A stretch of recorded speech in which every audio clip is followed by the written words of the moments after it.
From the shadowed peaks of the Salt Lake Valley to the mist-covered banks of the Hudson Valley and all across the globe, the signal drifts through the night. This is Midnight Signals. Now, here are your hosts, Sergeant Shenanigator and Alien Mike. Alien Mike, what's going on tonight, man? Hey, man, another day in paradise. How are you doing?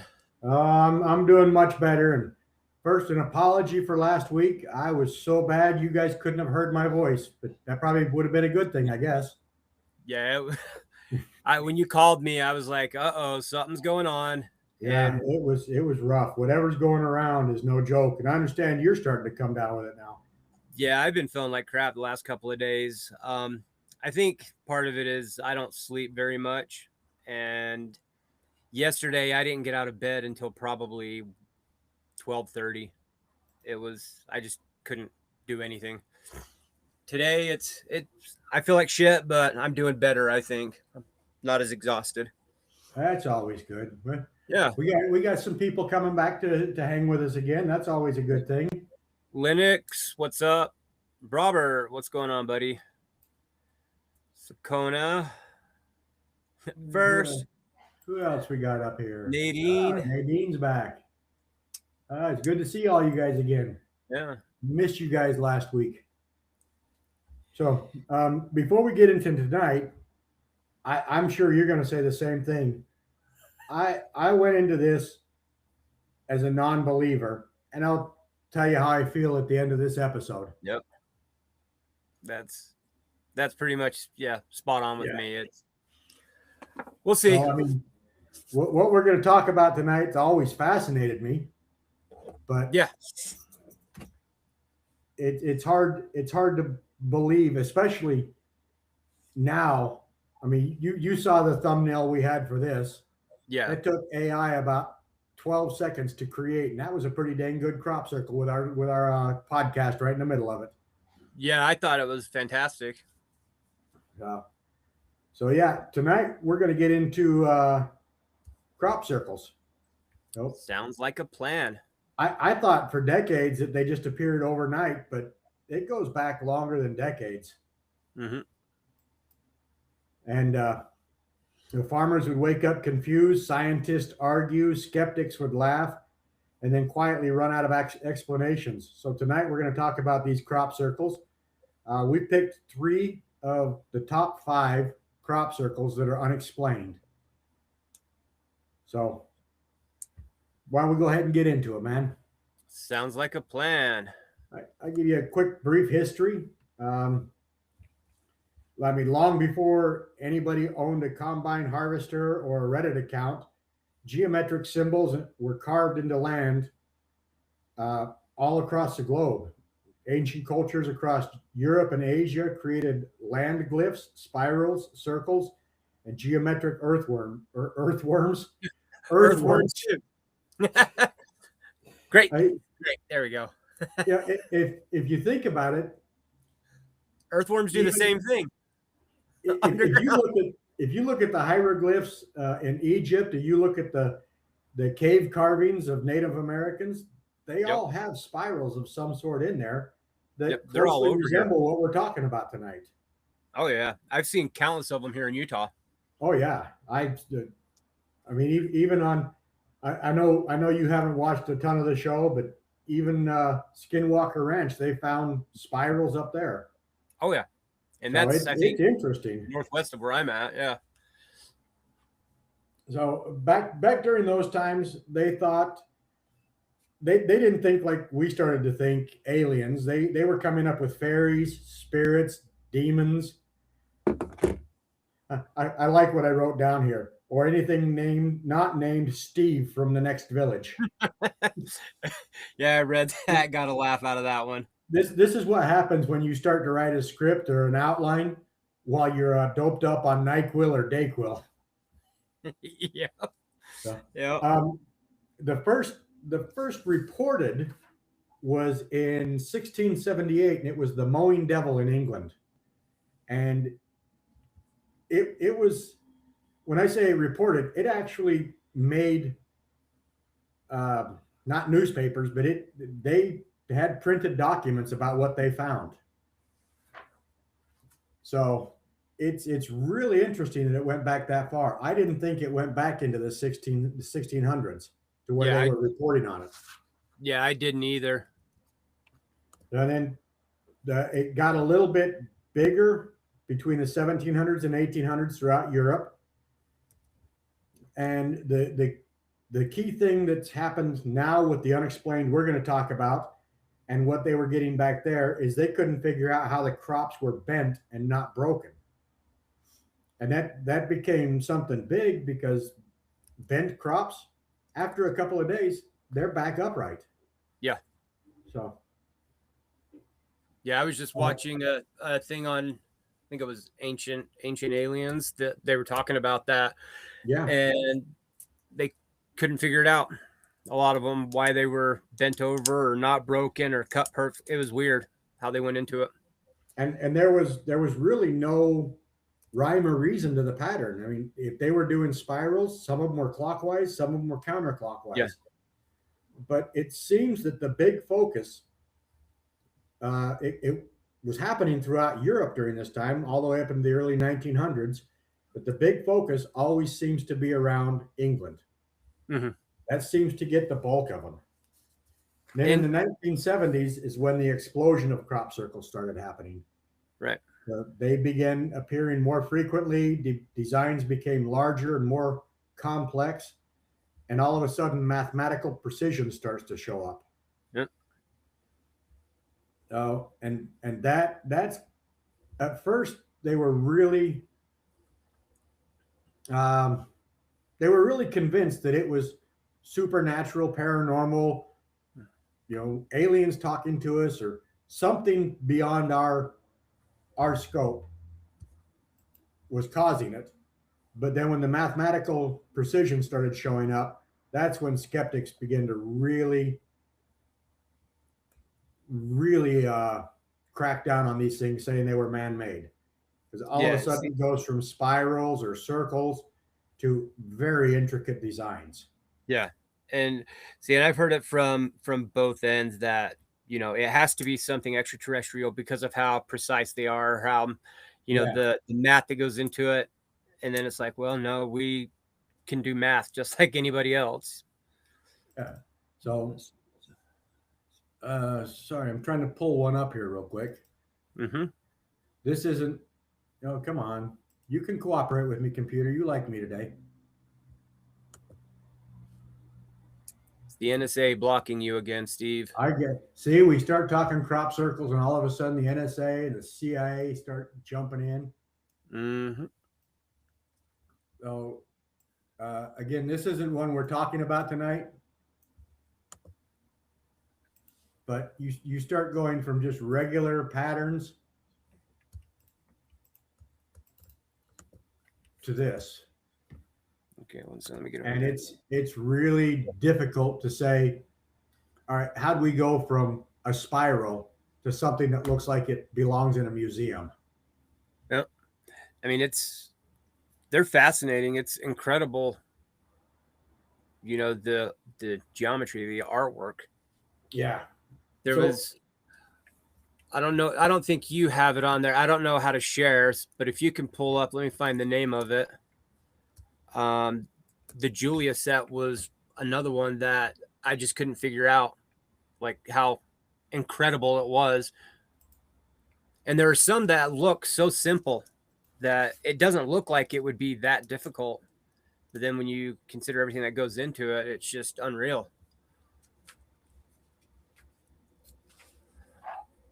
Yeah, I'm pulling it up right now. Oh, geez. I didn't even see that one. Yeah. So give me a second. I'll have it up here.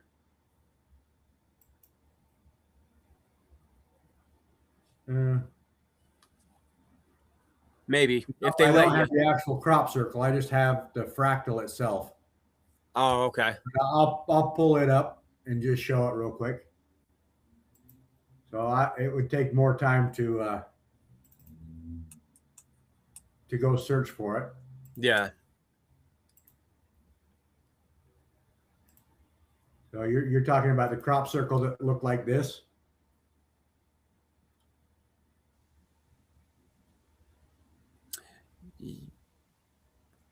Yeah, I think that's it. Let me whoops. Let me look real quick.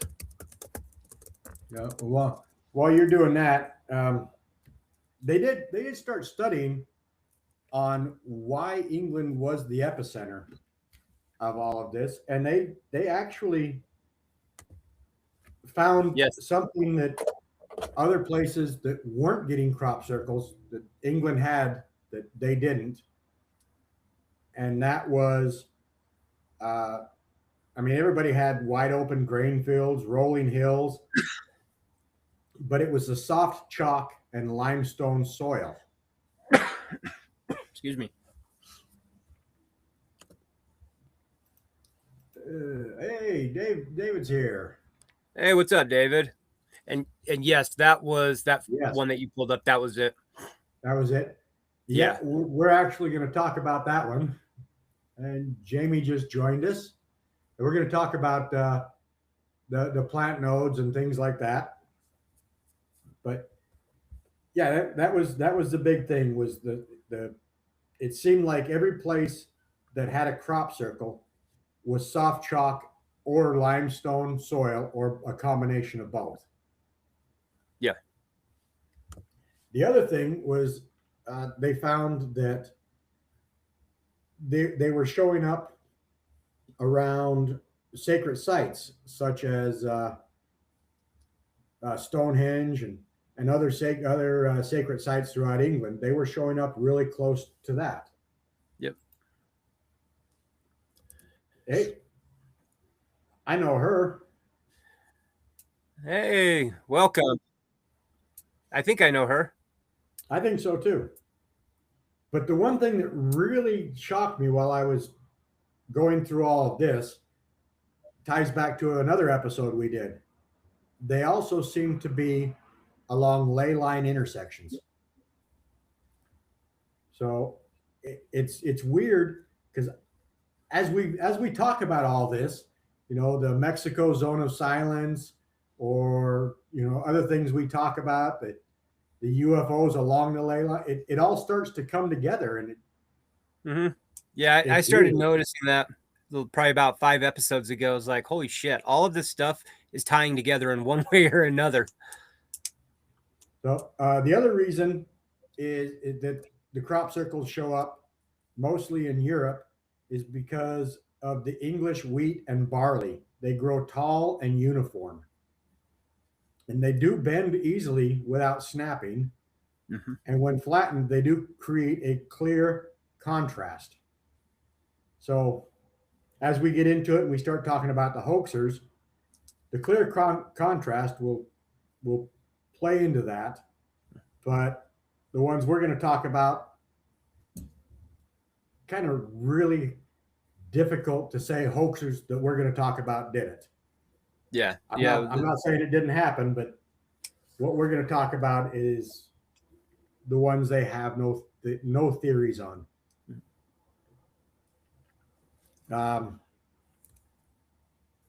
The conspiracy theory is that England has been continuously inhabited for thousands of years. And it's like something is watching or interacting or experimenting with a society that's been there since way before we even became a country. Oh, yeah. So, but that's kind of why Europe and especially the United Kingdom became the hot spot. I mean, we've had them here in America, they've had them in other places around the world, but it seems most of them ended up focused In England. In England. Yeah. That's the majority of the ones when I was looking at stuff. That's the majority of them are over there.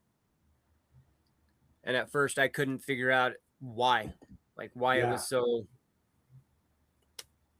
So, and throughout the night, I do apologize, and I'm sure Mike will offer his apologies. Our throats are still so bad that you'll see us taking sips of stuff and coughing. So for everybody Yep. out there, whatever you do, Just bear don't with get us. what's going around. Yeah. Stay away from it. Steve, you had to have given it to me through the computer. I mean, Computer virus, exactly. wow. All right. Look at that. All right. All right. We're gonna go to Nadine's question first. I didn't put anything in my notes about this, but I do remember watching it. Okay, And I didn't see there that. was a video on YouTube about orbs that flew over a field and created the crop circles instantly. And it was filmed way before AI and Adobe Premiere and Adobe After Effects. I'm sorry, it was filmed way before then. Hey, sir, stop stealing my material. Yeah. So when did this happen? This happened. If I remember, it was one video, so I didn't write it down, but it was back in like the 1980s, 1990s, before we had the technology we've got now, to where we can create pretty much anything we want. Oh, okay, orbs of light creating a crop circle. Okay, I've got one here. I'll have to check that out. Yeah, and I didn't see it was that. instantaneous, and if it was real, it would definitely prove that these are true.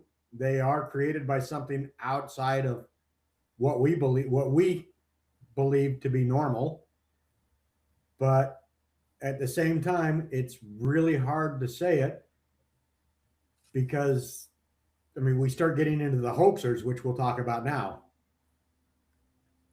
You know, I want to kind of get everything out of the way before we get to the crop circles we're going to talk about. Yeah, So, I've got to pull them up. So back in 1991, Doug Bauer and Dave Chorley stepped forward and said, that was us that created the crop circles. And they admitted to creating, what do you say, about 200? They said it was over 200 plus. Yeah. And they did it with just boards, a rope, and if you guys want to see something hilarious, an aiming device that I believe Doug had on his hat to keep him in line. Yep. And it was just a twisted piece of wire with a circle in his eye line. Yep. So yeah, they came forward and said, that was just us.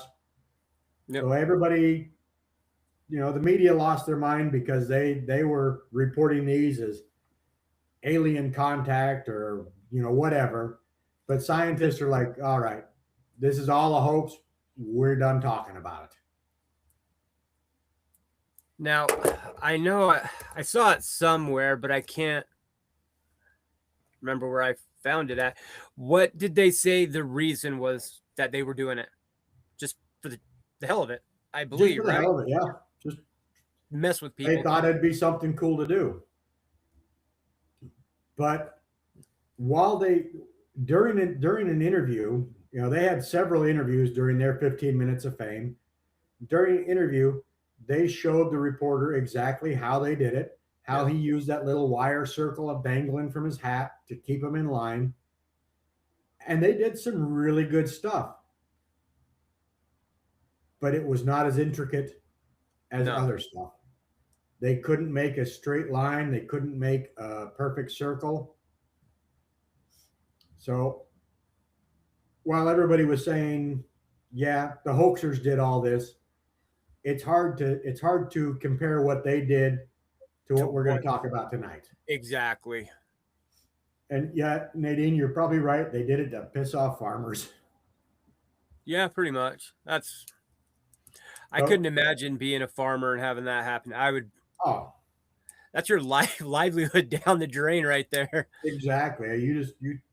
Some of the larger ones that we're going to show pictures of here in a bit, that's a quarter of their crops being flattened. But the way they did this is a wooden plank with a rope attached to each end, and they would go through, lay the crop down, and then put their foot on it to keep it in place, and then move on. Yeah. And the little aiming device on his hat, which is the dumbest thing I've ever seen. Yeah. It answered a lot of questions, and they showed some of the crop circles that they did, and they were fairly good crop circles. Yeah. But at the time, they were not nearly as intricate as others that were being formed. Right.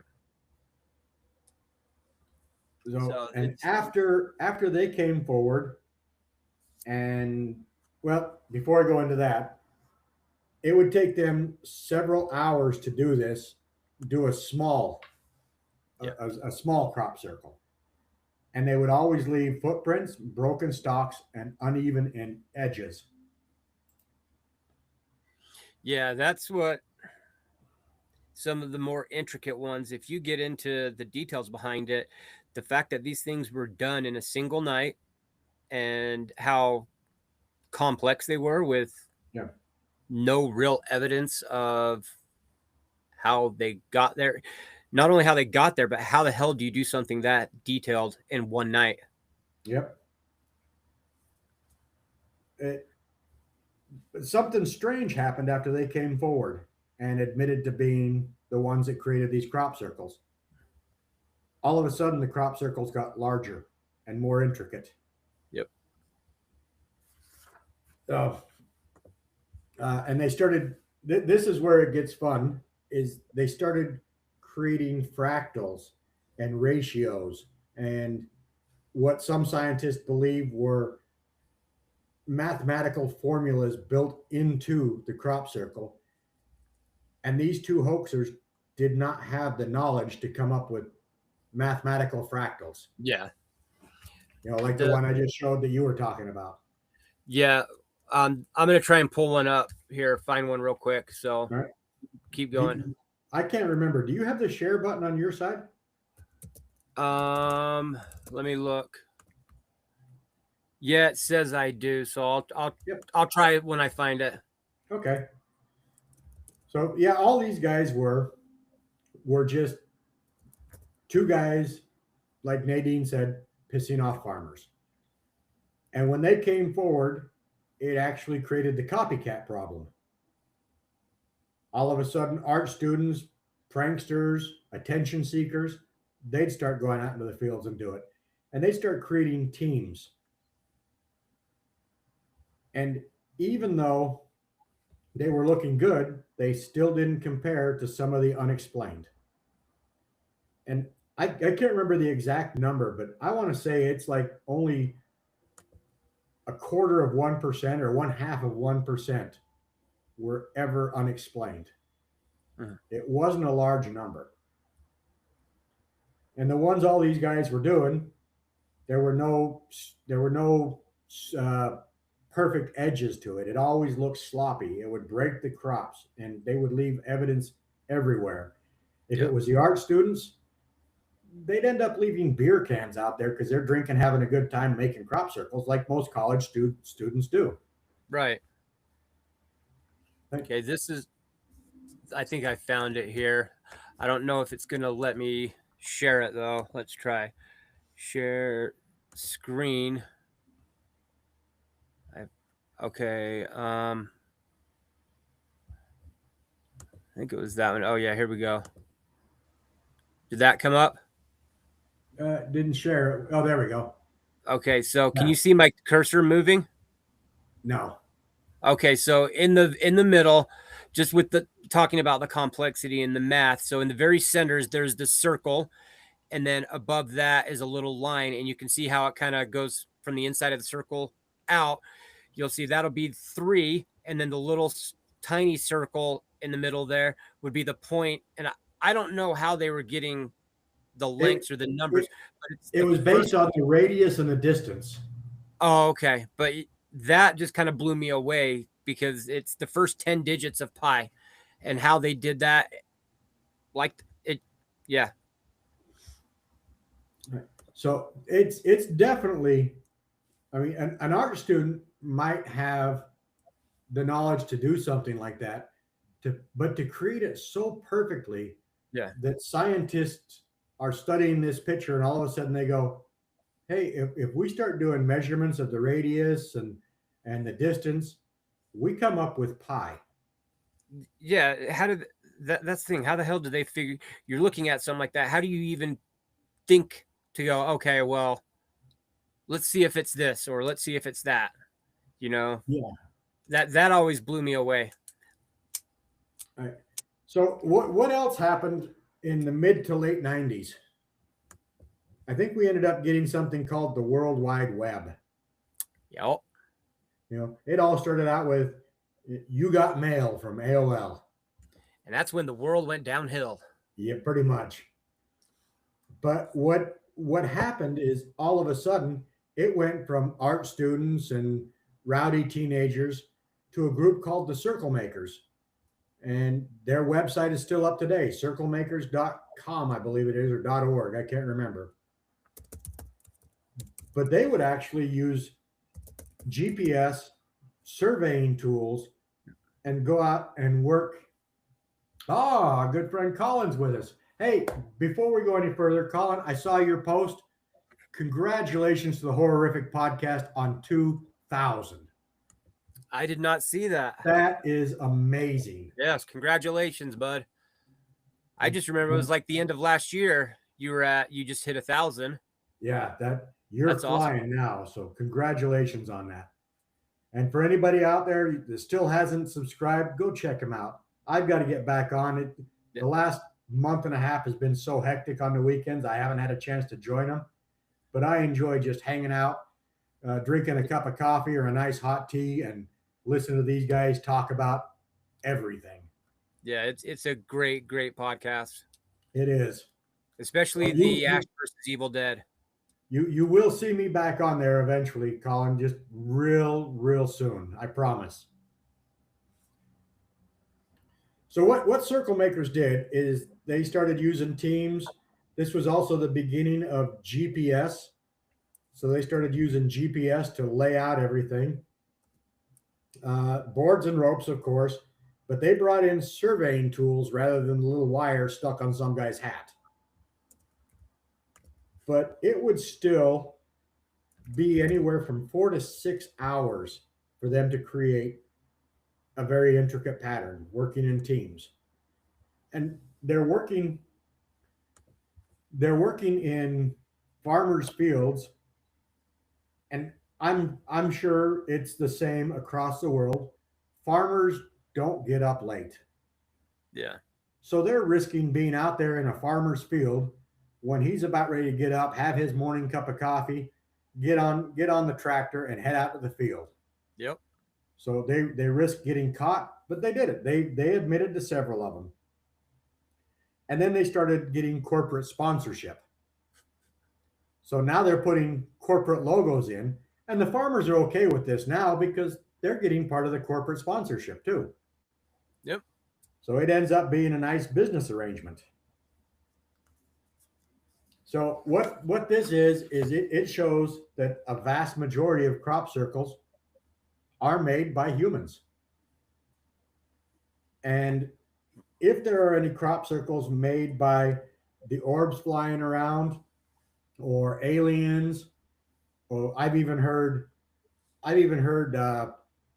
some conspiracies that it's the Earth trying to communicate with us. I've heard that. You know, but no matter what, you start to doubt all of it, even the ones that are unexplained, because most of them have been explained. I mean, go ahead. It still didn't end the mystery because even the circle makers were leaving subtle footprints. They were showing, you could see damage to the crops, even if they were taking their time and bending them over and not breaking the crops. There were still scuff marks from the board on it. Right. And scientists were going out and finding these. But like Nadine brought up earlier, there were some crop circles that appeared in a matter of an hour. Yeah. And even circle makers said, there's no way we can do that. It would take a team of 60 to 100 people to do something like that in an hour. And I'm sure Farmer Brown is going to say, hey, there's 60 to 100 people in my field. And then you start looking at it, no entry paths, and there's no soil anomalies.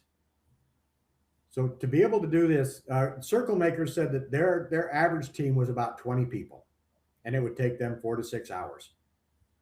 Yep. And they each team would work on one separate area, and it had to be. That's why they brought the survey equipment in. Is it had to be so precise that they couldn't make a mistake, or the whole thing was shot. Excuse me. But all the hoaxers would let these go on for 5 days, 10 days, however long it was in the media. And as soon as it started to die down, then they'd step up and go, that was us, and we have proof we did it. The ones we're going to talk about tonight, still to this day, nobody's claimed. And if I'm an expert crop circle maker, I would be claiming every last one of them. You know, I was thinking about that as well. And there's a part of me that would want the notoriety, that would want to tell people that I did it. But then there's also the part of me that's paranoid and is like, well, I don't want to sit my ass in jail or be hit with the fine, so I'm not going to say anything. Yeah. So I guess it kind of just, it depends. It does. And so far, I mean, what we've talked about so far, it's, to me, it hasn't changed my mind. Yeah, my mind is still pretty much the same. Yeah. And who knows? It's just like when we did the Bigfoot episode, you know, everybody knows my stance on that. But I said, you know, to Jay, one day, you know, there may be something that changes my mind. You never know. Yeah, and I'm with you on Bigfoot. I know there's still millions of acres across just our country alone that have never been explored. Yeah. So there's still a skeptic, but he pushed me a little bit in that direction. Yeah. And so the same thing, you know, can happen with anything. Yep. So I'm going to get into some of the intelligence conspiracies because all of a sudden it came up that MI5 and CIA were doing this.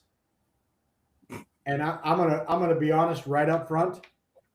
I went into this part of it definitely as a non-believer, and I left as a non-believer. I can't picture our CIA or the UK's MI5 setting out with little boards and making intricate crop circles.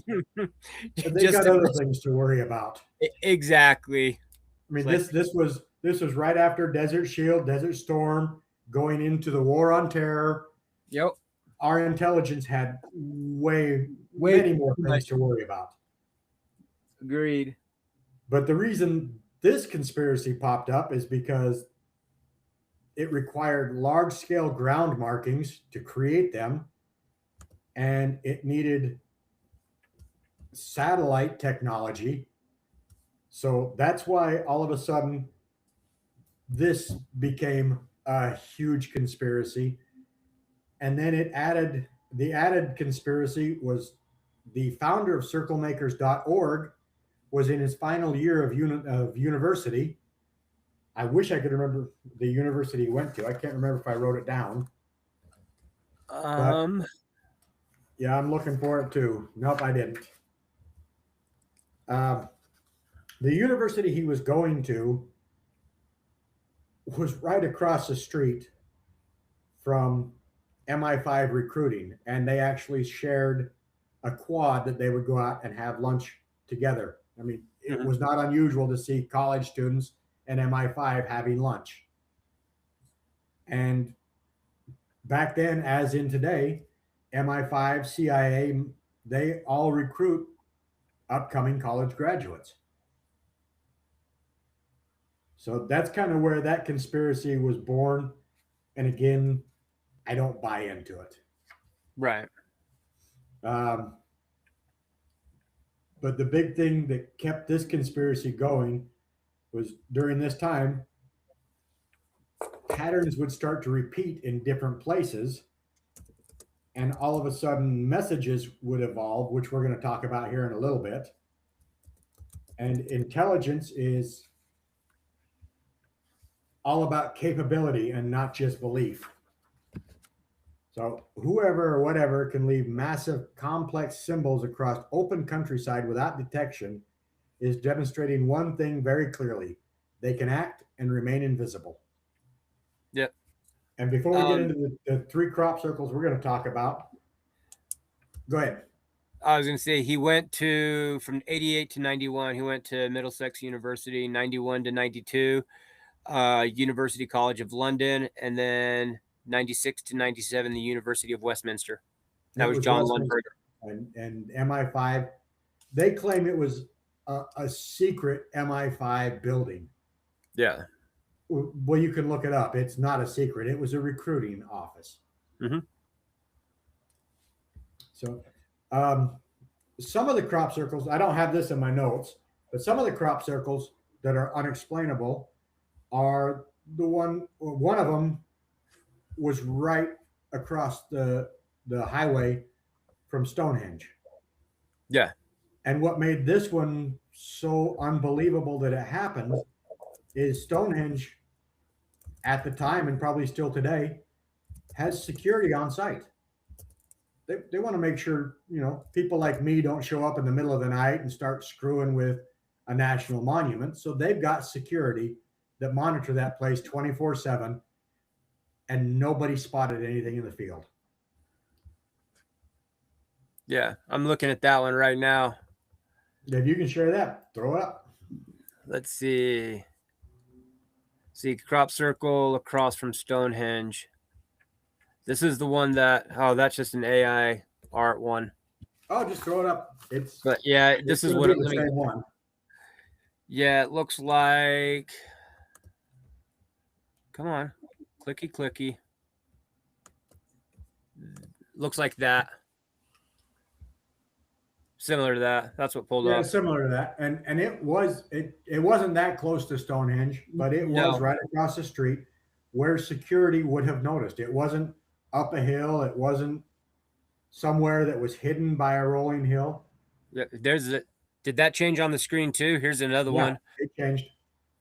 Yeah, this is a new crop picture which points towards Stonehenge nearby. What it might mean. Winterbourne Stoke. Interesting. So, and then the one Nadine was talking about that was caught on older generation video where it spotted an orb flying over a field, and at the same time, all the crops just laid down. I mean, we're going to talk about something at the end of this episode that's going to help us out a lot. Yeah, definitely. Is we want to start sharing more of our research online, but we just started researching how to do that and not get copyright violations. So it's going to be a lot more interactive here in the near future, where we can share the videos for a couple of seconds and talk about what we're seeing. But the one Nadine's talking about, it wasn't. It was like a matter of seconds, and the crop circle was formed. Yep. When we come over to visit, I need to go back. I need to go to Stonehenge, and I hope you'll join us. Yeah, that's one place. I mean, I've never been to England. I've been to Scotland, but that's it. Yeah. I did say England, didn't I? Yeah. Well, you said Stonehenge. When we come over to Stonehenge. Okay. Yeah, my brain's still in a fog from all the Dayquil and NyQuil. Oh yeah, that was the worst. And I gotta say, whenever I get sick and take it, you sleep, and you wake up and you're like, I feel great. And then the second you stand up, everything is just hazy. Yep. Why do you keep going over there and blocking my view? It's the NSA. Sometimes I dislike my computer. I'm telling you, it's the NSA. I think it is. We got to get him to stop talking about this stuff. Mm-hmm. So the first one I'm going to talk about, and then I'm going to turn it over to Mike for his, is the Milk Hill crop circle. And there's an episode that I'm going to do I'm going to ask Mike if he wants to do. I can't remember the name of the book. It was a book written hundreds of years ago, and it was basically written in a language that still hasn't been deciphered. But in his astrological portion that he wrote about, it had a symbol similar to this, and this is the Milk Hill crop circle. And Okay, I've seen that crop circle. And now you got me. What you say? He wrote a book. Who's the author? Because I can only think of one person that would be on something like that. Oh no, this was. I mean, we're talking back in the 1700s. Oh, okay. And again, it's written in a language that nobody has been able to decipher yet. Sorry about that. I'm sure you can hear all the Apaches out my window. Oh, I miss those. Oh yeah. So what makes the Milk Hill crop circle so weird is it is four. At first, they said it was 409 perfect circles, and no evidence of anybody entering the field, exiting the field. None of the crops were broken. They were all bent at the nodes, like David and Nadine have said. Mm-hmm. And 2 days later, all the crops were standing back upright. So yeah, it wasn't destroyed whatsoever. Scientists went in. The scientists, when they went in and researched this, they destroyed some crops that never recovered that season. But they got in with, I'm sure, microscopic tools and things that they could actually look at the stems, and there was no damage to any of the stems whatsoever. They could not find a mark. They could not find a scrape. And scientists were like, it basically all laid over, but not one direction. It laid over in the pattern of the circle. Yeah. Now, when you bring up that 2 days later, it laid over, and then 2 days later, it was all standing upright. Now, couldn't that be because, I mean, if it's not damaged at all, just like with other plants, they're going to go towards the sun. Yeah. So that's exactly what happened. Okay. Yeah. There was no damage, no broken stalks, other than what the scientists broke, of course. Right. And yeah, the stalks came back upright. And what they found fascinating about it is, I forget what they're called at the top of the stalks of wheat, but they weren't damaged or destroyed at all either. So the crop was still salvageable. It could be sold. It could be harvested. So the farmer didn't lose anything. While they were studying this, they realized that these were not perfect circles. They were ellipticals, mm-hmm.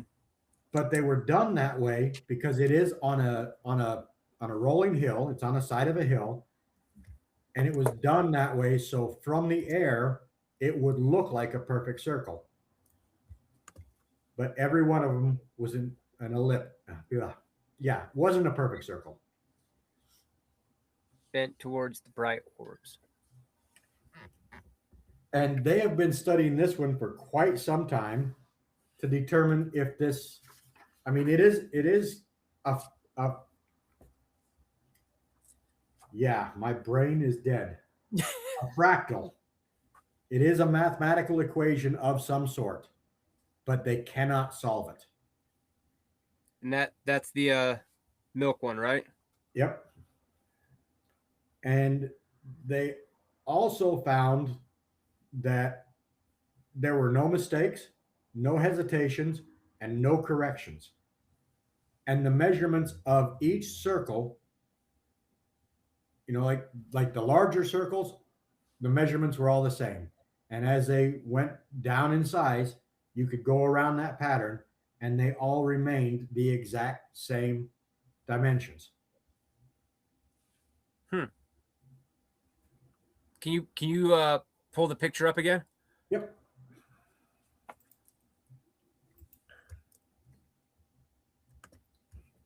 Yeah, I know how to do this, I promise. There we go. I figured it out. Let me see if I can blow it up if it loses anything. No. So all the circles are the same diameter. So the ones on the ones touching the inner circle are the same dimensions as the ones on the outer circle.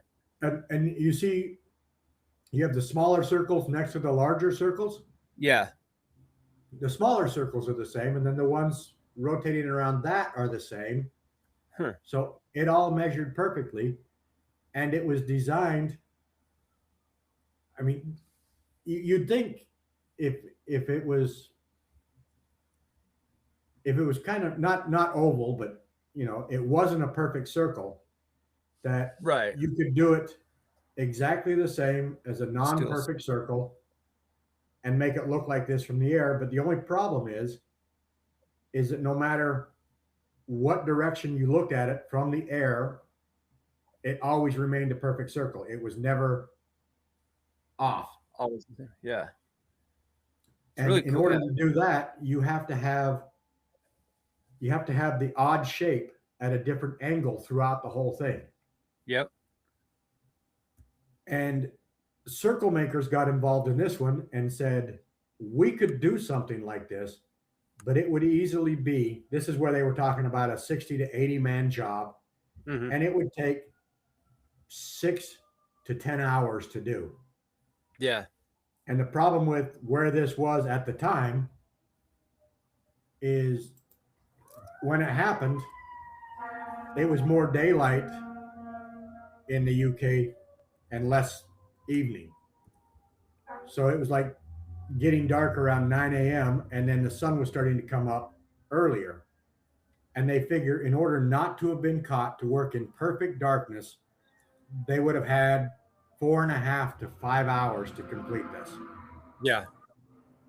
Oh, sorry, Poughkeepsie Finest going by again. Oh yeah. And the other thing is I mean, with how grand these things are, how huge a lot of them are, having so little time, being in complete darkness, that's going to be tricky to do. Yeah. Not impossible, but tricky because you don't have the light there to. I mean, if anybody's been in a cornfield in the middle of the day, it's still, you've got if they're tall, you've got a canopy over you. It shades it really well. Yeah. And these aren't like really steep hills where the farmer's house is, he can't see over the hill. These are just gentle rolling hills. And from where the farmer's house was, he could see all of his crops depending on which window he went to. He would have spotted 60 to 100 people out making 409 circles in his crops. And the other thing that circle makers said is something this complex, not only would it take time, but you've got to work in total silence. And you would have to have the ability not to go to the bathroom at all, because you're risking damaging crops as you come and go, and you're risking not making it as almost perfect as you see it here, or as you saw it. Because if you leave what you're doing, you've thrown the whole thing off. So you have to be dedicated to be there for the entire time it's going to take to do that. And then to have it match up exactly as it matches up to where the distance between the top of each spiral is the same all the way around. So it's impressive. It's very impressive. And the other thing is, if I were a crop circle maker, I would let this one run its course in the media, and then I would step forward with all the photographic and video evidence to say, this is me. This is our team. Even to this day, nobody's claimed this one. You would do that even knowing that there's the risk of jail, fines, all that? In a heartbeat. And see, that's where I differ, I guess, because I would want people to know, like I was saying earlier, I would definitely, it would be hard, don't get me wrong, to sit back and go, shit, I want to take credit for this. I want people to know that I did this, but I also don't want to get in trouble. But with this one, other than, I missed a few comments here. Other than, I lost my train of thought too. The only charge that you could be charged with, though, would be trespassing, because crops weren't damaged; they came back up. Yeah, so you can't be charged for damaging his crops when they're still salvageable and sellable. Yeah. So you've got a trespassing charge. You know, I don't know how much trespassing is in the United Kingdom. It might be some jail time. It could be a couple £100 fine. I don't know. Yeah. See, and I mean, don't get me wrong. I get it, what you're saying. You know, I would definitely want people to know, but there's that paranoid side of me that just, nope. There's certain things I don't tell anybody. So that was the one I picked simply for the complexity of the pattern. And this took the normal spiral that we would see to a whole nother level. Expanded on it. Yeah. Okay. So, but that's what I got, and I will let you go ahead and take over. And all right. I'm going to pull yours up real quick. Yep. So, I think I think it was Linux that brought it up, and let me flip over here. Give me just a second here. Through all of this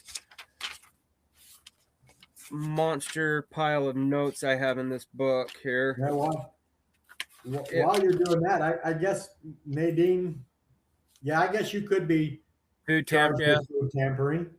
But again, he didn't lose any crops other than what the scientists destroyed going in to look at it. Yeah. Okay, so like I said, I believe it was Linux that brought it up and said it was, you know, of course, in the UK, alien face with warnings, and it said Sparsholt, Hampshire, England, 8/21 of 2007. Now, when I got to looking on stuff, I kept getting a few different names, but the one that like stuck the most was the Crabwood crop circle, and that I got it. Oh, you got it? Because I have two different pictures I was going to pop up. If you can pop it up. I'll pop this one up and you can pop the next one up. Yep. So you've got the alien face and the disc. Now, if you can, let me see here. Here's a different image of, there you go. So I'll go back to that in just a minute. So it was the Crabwood Farm in Winchester, Hampshire, England in 2002. So actually I could have wrote the date wrong and it should have been 2002 instead of 7. The size was between 150 and 180 feet across. And like you said, from everything I've found, nobody has any explanation of who did it that I could find. So it's still kind of unclaimed. It was I think it was the very first one that depicted a non-human entity in a crop circle. And that was the gray alien next to the circular disc. The disc has binary code in it using an 8-bit ASCII ASC2 style pattern. And when they translate it, which it really blew my mind how they could translate it, how they could figure out that it was binary. But it said, beware of, or can't even read damn writing. Beware the bearers of false gifts and their broken promises, much pain, but still time. Believe there is good out there. We oppose deception, conduit closing. So that just kind of, I don't know in your research, but I couldn't find anything that about that message other than this is the message, you know, what they were trying to mean by it, anything like that. Yeah. I pretty much found the same thing you found. Okay. The message was the big one for me. I mean, that's Yeah. that's a pretty grim. Yeah, it was warning. just weird. So, wait, where's it at? Do I not have it up here? I'm trying to find or pull up the other. Let me cancel this real quick before I go into it. I don't know why it's not letting me pull it up here. Share screen. Window. Oh, here we go. Crabwood. There you go. Did that pull up there, Steve? It did. Okay, so I just don't get how somebody's looking at this and can figure out, okay, this is binary. You know, it's just like when we were talking about the other one with pi in it. It's like, okay, how does somebody think to do that? Well, unfortunately, a lot smarter people than us. Yeah, that's the truth there. You know, but you again, we go back to what we talked about last episode. We got people like Dr. Michio Kaku that make you feel like an idiot when you're listening, but he can look at something and start to piece patterns together. Yeah. So I found that's what kind of drew me to it. The other thing that drew me to it was, and it brings it up in here, was the fact that most crop circles, the crop is laid down, but this was one of the first ones they said that had, let me see what the word they used in there, if I can find it. So you can, you know, lights and shadow with it. So you tell the difference to create the face. Yeah, they got from an artistic standpoint, they got some great shading in there. Yeah, that's the word. I don't know why I couldn't think of that word. That's how my brain's working right now. So what made it famous was it was, again, far more detailed than just typical geometric shapes that other crop circles had. That the message sounded intentionally communicative. I can't even say that word, and not symbolic. So they were trying, you know, it means something, but no one could figure out what exactly. Then, you know, again, like with all of them, there's, you know, skeptics that say it was very, you know, way too sophisticated to be human made, or vice versa, that humans could make it, humans couldn't make it. And then let me go into here.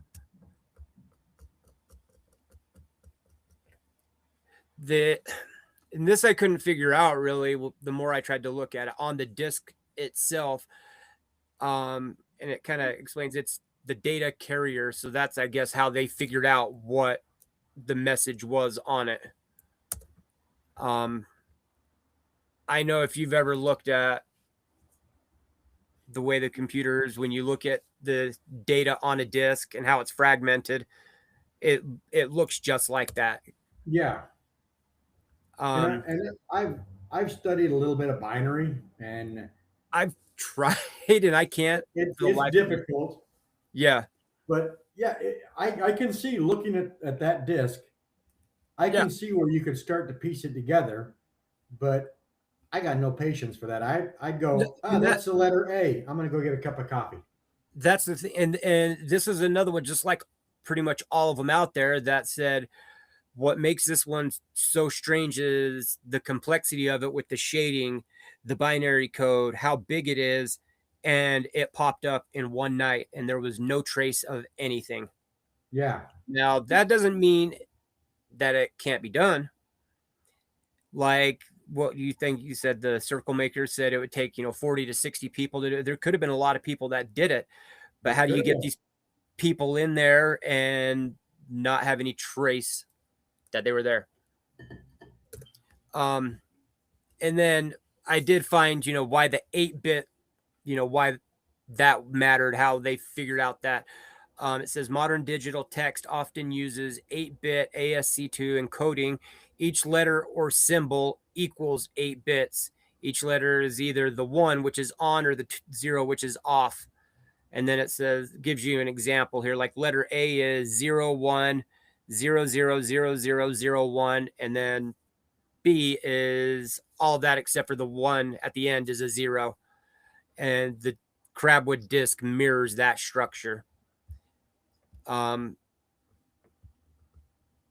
You read the disc clockwise, starting from a clear start marker in groups of 8 segments. So again, how somebody could sit back. There you go, Matt. What Nadine said, maths and pattern recognition. And I'll be honest with you, while I was researching this, and I'm sure Alien Mike is the same, I did start to notice patterns. But I'm not smart enough to start saying this represents pi or this represents binary code. Right. And that was I the didn't thing even know is, what a fractal was until we started doing this. Yeah. See, and I knew that. I mean, I'm not the dumbest person out there, but I'm not the brightest. But the thing that gets me is whatever somebody wants to believe with man-made or alien extraterrestrial made, it's the scientists go in and they start looking at this and they go, because initially you don't see it from above. You're just the farmer's walking into the crops and notices that things are jacked up, and you get an overhead view, which, like, how they start thinking of putting it together and doing that, I don't get it. Yeah, it makes me feel really stupid, to be honest. Since you brought it up, the movie The Signs with Mel Gibson. That was what the farmer sees. Yeah. Well, I believe it was this one. I'm glad you brought that up, because there was somewhere else where I had it that said, I want to say it was this one was done in relation to that movie being released around the same time. I can see that being a publicity stunt, but still, it's going to take a lot of people, a lot of time. And for something like that with the shading involved, you're going to have somebody in the air while it's all going on. Exactly. And that's what made this one stick out to me the most, was the shading of it. Like, how the hell I can't shade worth a damn on a piece of paper, let alone doing it with crops, because you're right. I mean, and that's what always throws me off about these crop circles is it's done on the ground. Mm-hmm. So you would think someone would be in the air. At this point, I can even see the intelligence agency conspiracy theories coming back up, because if you don't have something in the air, you're going to have a satellite that can spot this. And that is one thing that we both forgot to bring up throughout this, is these ended up getting so big and so complex that they were spotted by satellites. Yeah. It wasn't just skipped over. They were being seen from space. Yeah. Well, and this one, I mean, was another one that said that it was, done using GPS and boards and a lot of planning that went into it. But yeah, so, I mean, either something that to me is that needs to be in a museum. It was that well done. Yep, I've seen those groups. I've seen videos of them where they look for them, and I mean, I don't know what. I'll wait on that part. It blows my mind. I haven't found anything on this that says it was linked to any one person or group. It just showed up. There was no trace of anything, and scientists looked into it and couldn't find anything other than there's binary code, here's a message, and this is what they did. Yeah. In order, in my opinion, in order for that one to happen, if it was a hoax, you need artists. I mean, Yep.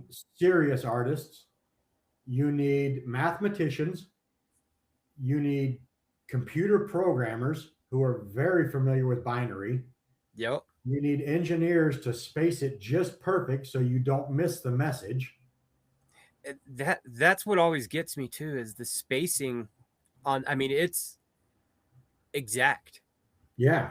It's, I mean, has been competitive crop circle making by now. Yeah. I mean, the other one that you just did, the milk hill or whatever it is, everything, all the dimensions are right in every single circle, in every spot is exactly the same. Yeah. And Like, and again, on the Milk Hill, you would also need an artist to know, all right, I've got to make this circle not quite completely perfect, but I got to have it at this angle so that no matter where they're flying, it looks perfect. Yeah. They are very, regardless of what anybody believes, they are extremely cool.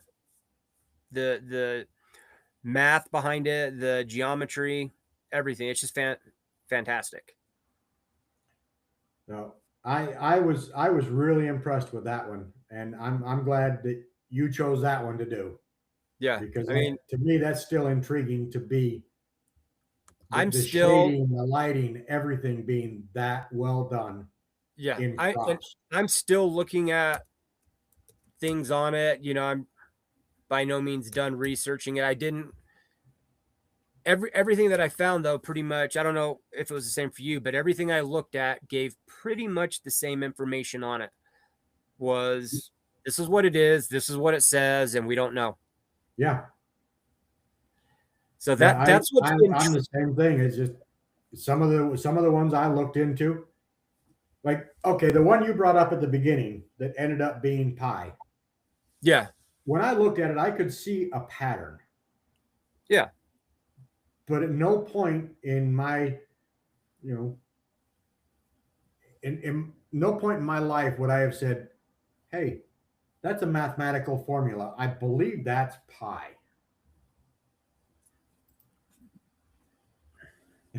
That's a really good question. Yeah. Well, that's something we'll answer later. Yeah. So if we forget, ask again. Yep. Yeah, I mean, like the two hoaxers you talked about earlier, they did over 200 of them. Those guys were sitting around drunk or stoned and going, okay, let's go screw with some people. Let's just, we'll do this, and this, and we'll bust it out in a couple hours and we'll take off. But the interviews they had with those guys, there is no, just listening to them, there is no way they could do that alien head. No. At all. It's not possible. Yeah. There's a lot of planning that would go into something like that. A lot. I mean, those guys, I mean, they got good at making crop circles. Yeah. By no means did they make them perfect, but you could see the pattern. Yeah. But all they were doing was stomping down the crops in a circle and making a design. Yeah. That's beyond a simple circle design. Yeah. That's going from just a circle to where we're at now with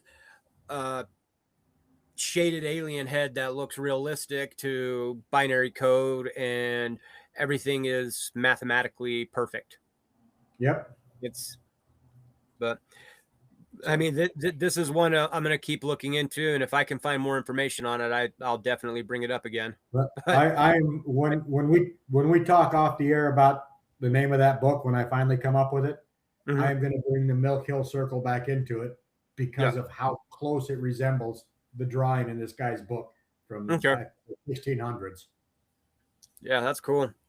But that's all I had for that one. I mean, all right. I don't know what else to say about it other than I'm going to keep looking into it.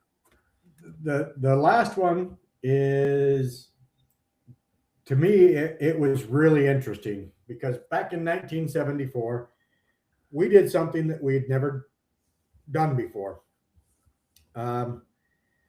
Scientists send a message from the Arecibo Observatory out into the dark. They aimed this message at a planet that was at a star system or a planet. I can't remember. They aimed it to our closest neighbor, which is about 20,000 light years away. And they thought nothing of it. And all they did, this is a representation. Whoa, where did that come from? Uh-oh. Do I want to know what was on your computer? No, it's pulling up a teleprompter that I didn't even know we had. Wow. Oh. Interesting. Wait, in the Riverside? Yeah, I didn't know we had a teleprompter. Oh. Well, So I guess that's something else. In 1974, scientists and computer programmers created binary code of us. And this is basically what the code looked like. It's kind of hard to see because it's so small. But what this is in binary code, the top line in white is the numbers 0 through 9. Mm-hmm. Right. The purple is in binary code is the oh,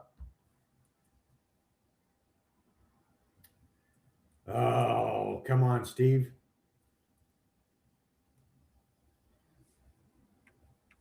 Let's see here. I need to play music. DNA structure. Periodic table. It represents carbon, that we're carbon-based life form. Yep. That one would be the DNA structure, right? Nope. No. Nope. That's just we're carbon-based. Oh, okay. And then the green is our planets. So it talks about our planets and it highlights. I wish we had a pointer, but I don't. I know. Have to invest in that. I keep pointing to the has screen a symbol too. on it that represents that we are the third planet from the sun. All right. The next one, the blue and white, that is our DNA strand. So Oh, okay. double helix Yeah. DNA strand.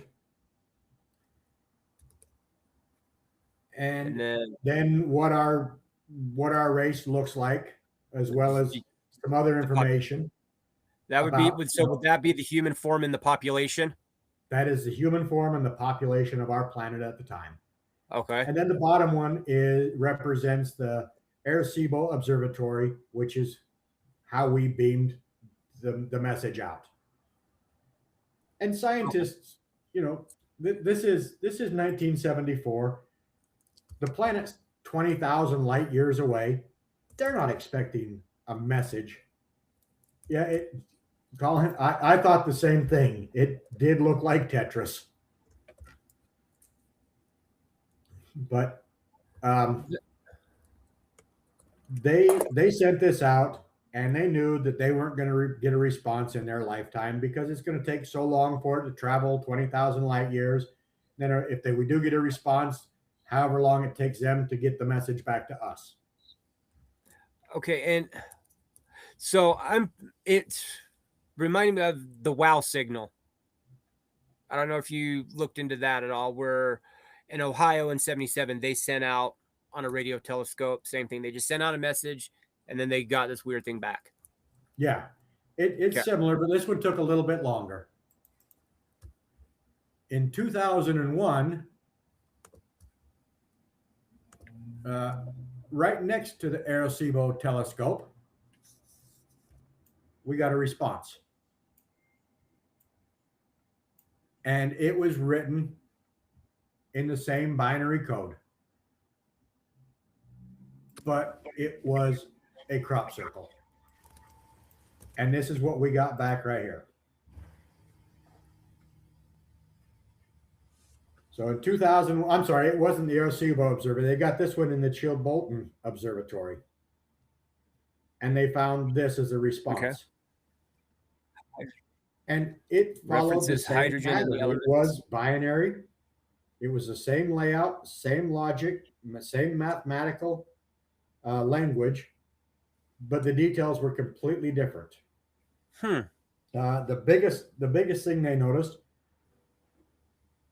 was the DNA strand. Yeah, It was that's what more I was. complex and altered. The figurine representing from the sender was smaller with a larger head and a thinner body, which Yeah, a to gray. me looks like a gray. Yeah, The solar system in the green is definitely not our solar system, nope. and it was the same markings that identified where they were, and I believe it was the fifth planet that they were on, Yeah. but it was So different planets as well. when I'm looking at this, to me, not all of it, but a good portion of it, imagine they're mirror images. They're completely flipped around. If you look at it, turn the answer. God, I can't even think. Turn the answer one around. Just flip it. It matches almost exactly. Do you see what I'm saying? I'm going to go back and look. Give me a second. Because I noticed it with the one. Wait, what happened? I took that one away. Oh, the one. Are you talking about the original message that we send out? No, the one in the crop circle. The crop circle one was a mirror image of the one we sent Oh, out. yeah, I see it. Let me get that back up. I see it now. So if you pull, I noticed it above the DNA, where the DNA guy was, whatever those symbols were going across. So, okay, see on our side, Yep. the color I see side, it. the white line in the middle. If you go to the white line, the top of that, and you look at that first full row of Yep. green, It is flip 'em, mirrored. they're all mirrored. Yeah. The thing I noticed is when we send out our information showing that we send it from an observatory, Mm-hmm. they sent theirs back. And you remember that fractal that we were looking at that you brought up earlier? Yeah. That bottom thing looks exactly like that. Yep. So this became, I mean, it could have easily been just done by hoaxers, but the problem is it was written in binary. Yeah. It looks that way. Yeah. It's just that was the first thing the first thing that caught me was yes, the figure, the body looks a little bit different on the one in the crop circle, but then I started looking at the DNA side and I thought, okay, well that looks 100% flipped. So not Yeah. exactly spot on, but damn close. After they went through all the, not they don't consider it corrections. Some people say that this message was to correct us, that we're wrong about what we send out, and some people are saying it was somebody that intercepted our message from somewhere, deciphered it, and sent it back saying, and this is us. Mm-hmm. But the weird part is where ours showed the that we were carbon based life form, theirs came back as silicon based. Yeah, that's what I was looking at the top. Yeah, there we go. That said the references of hydrogen and the elements associated with DNA, but they replaced our carbon with their silicon. Yeah. So this one was really strange, considering it wasn't an observatory, and that observatory was being used for scientific research. There was somebody in the building when this happened. It's There was somebody monitoring and didn't see people outside or hear people outside. that is just, I mean, it's still really, really damn cool. It is. I see, and I have seen the one in the colored version. I've seen that picture before, and I don't know where I've seen it, but I've never seen the one done in the answer. So that was the last one I got, was the Arecibo reply. And scientists say that there is no way that we could have received a message back because our message still hasn't hit our intended target 20,000 light years away. So, with that being said, do you think that if our message hasn't reached wherever they're sending it to 20,000 light years away, but yet you get somebody that creates a response, and I put that in quotes, do you think that was somebody that was involved in it and knew that the message was going out and said, okay, well, let's just screw with them now, or let's just do this and see what kind of turmoil we can create? Or I think that's part of it because, the 1980s, 1990s into the 2000s, UFO craze was really starting to heat up again. Yep. But what other people are saying is, yeah, we shot that message 20,000 light years away, but that figure in the message, in the return message, definitely looks like a gray. And if we believe if we believe grays have been here before, nothing says they couldn't have been flying towards Earth to come check out the Madhouse Zoo, on their annual vacation, and just stumbled into the message. Yeah. So they may have been in our own solar system when they caught the message.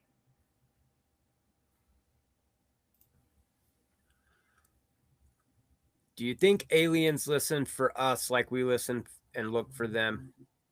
I've thought about that quite a bit, and I have no doubt that they do. I believe they do, but I hope not, because like the Greys, they're way more intelligent than us, and I hope they're just not listening to us going, hey, we're carbon. Yeah. And the Greys are like, of course you are. We've abducted a few of you. We've done experiments on a few of you. We already know. But yeah, I think they're listening. I've thought that for a long time, that, I mean, we have all the SETI instruments and devices, or I almost said power plants. What do you call them now? Here's my brain fart for the day. Stations for the day. That's okay. It's 5:30, so it'll happen more as the day goes on. Where we are searching for them and putting out signals and listening for them. I think they're doing the same. Wow. We've got a big leg. There we go. I've been staring at this message on the YouTube monitor, and it's been there for almost a minute and a half while I'm waiting for it to pop up on ours so I can show it. They're probably looking at us like comedy shows. Yeah. I know I've brought it up before. I can't remember which. I think it was The Simpsons, but I could be completely wrong. But they did an episode, whoever it was, that Earth was basically a game show for the aliens. Yeah. I picture us as the zoo the aliens bring the kids to. Yeah. I'm actually reading here. I'll pull it up. Grab it real quick. What? We're down here eating crayons and shoving bugs up our noses. So, gosh, I don't know if you guys can see that. Okay. It's called Dungeon Crawler Carl. So the whole series is it's basically about every, so often the aliens pretty much destroy the planet, whatever planet they're going to, and turn it into a big game show. And it's a big dungeon that this guy has to figure out how to beat so that he isn't killed by the aliens. So as it gets in, it talks about it and says, that's what they do, is we're just some huge game show for them. So, I like that. I like that concept. Yeah. But we've talked about the history. We've talked about the hoaxers. We've talked about the ones that still nobody's claimed, and there's no evidence of anybody doing them, destroying things to get to them. One of the last things I had is, are scientists still researching this? And I found out if you just search for, are scientists looking at crop circles, the answer is no. Because they don't want to be associated. And even if these were real, the hoaxers have screwed the whole system up. Scientists can't look at them without being laughed at. Yeah, it's going to turn them into nut jobs. Yeah, they are still looking into them, but they're looking into them like I mentioned earlier, bend without breaking the nodes, the mathematical formulas, but they're not specifically saying we're looking at crop circles, because then they get laughed off the podium and they lose grant money. But if crop circles happen to be part of their research into fractals, that's fine. So yeah, scientists are still looking at it, but not the way they were in the 70s, 80s, and 90s. Yeah.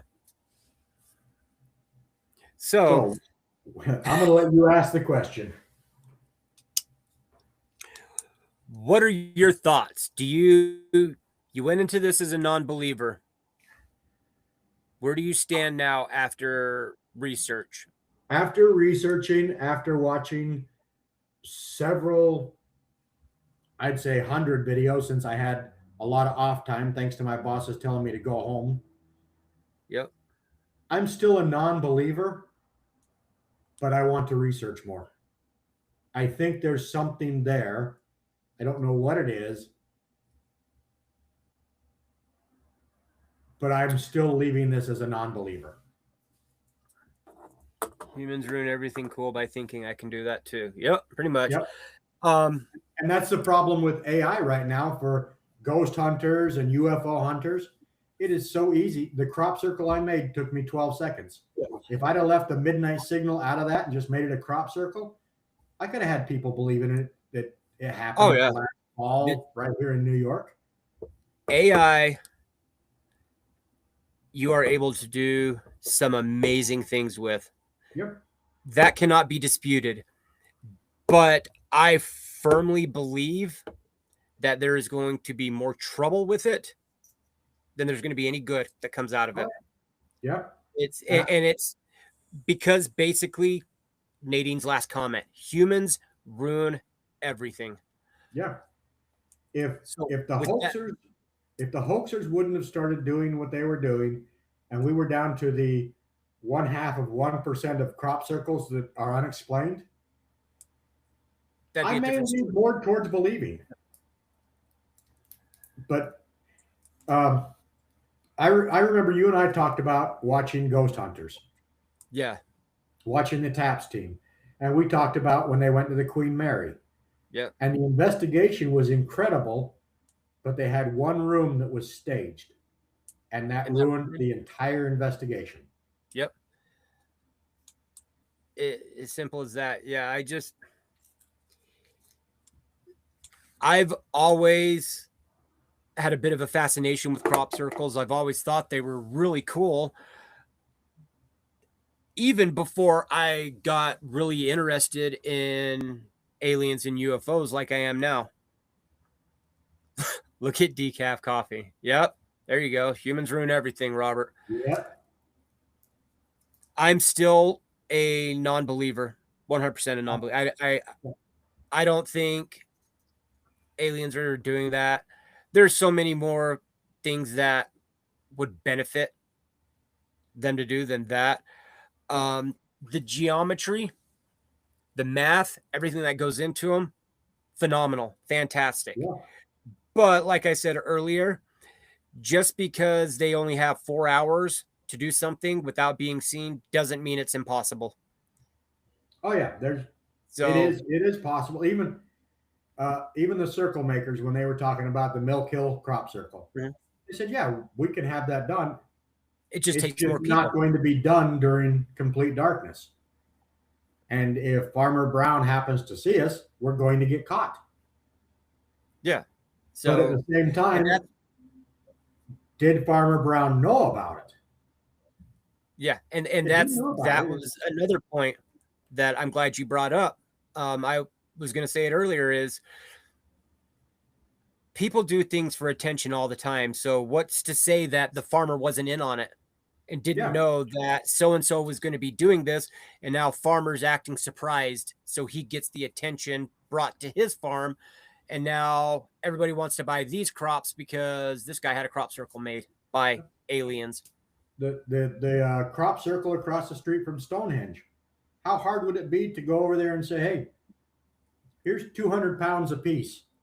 Yep. Pretend you didn't see us. They're not breaking any rules of Stonehenge. All they have to say is, we didn't see anybody across the street. Yep.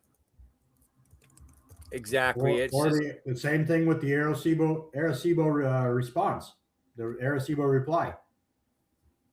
Slip the guy 150 pounds to stay in the observatory and Yep. not notice anything. Well, he was going to do that anyway. Now he just made an extra 150 pounds. yep, exactly. And now to kind of pair up what you said,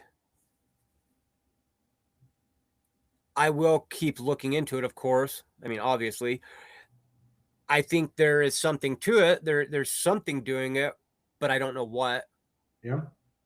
or I don't know who, and I don't know why, other than people are bored and they want to screw with people. Yeah. The one comment on the one across from Stonehenge, it made me a little curious to want to know more. But Stonehenge is supposed to be this magical place. We don't know exactly what it is, how it works. We don't know any of that. Right. Why couldn't a crop circle appear that has maybe appeared there 600 years ago? Maybe it has to do with the soil. There's a lot of things that could actually Lola, how's it going? Are they a secret test with with magnetic forces, and do the orbs have a purpose? I'm going to be honest. I'm going to give you my answer. Are they? It could be a secret government test. Orbs. I absolutely 100% do not believe in orbs. I just never have. And the reason why I say that is I ran a paranormal group for a long time, and I have never had a definitive proof of orbs. Most pictures there is, or even video, there is a reason for it. So that's just my personal experience. Now, Alec, he did post some pictures the other day. Orbs he had were pretty spectacular. Yeah, cool. But does that yes. make me a believer in orbs yet? No, for me, no. And that goes back to what I said earlier when I was talking about the Bigfoot, for example. There may be something that causes me to believe in it at some point, but right now I've never had definitive proof. It's always had an explanation. As somebody who's fascinated with cryptids, UFOs, paranormal, conspiracy theories, I will never discount 100%. No, 100% no. Right now, I do not believe in it at all. No.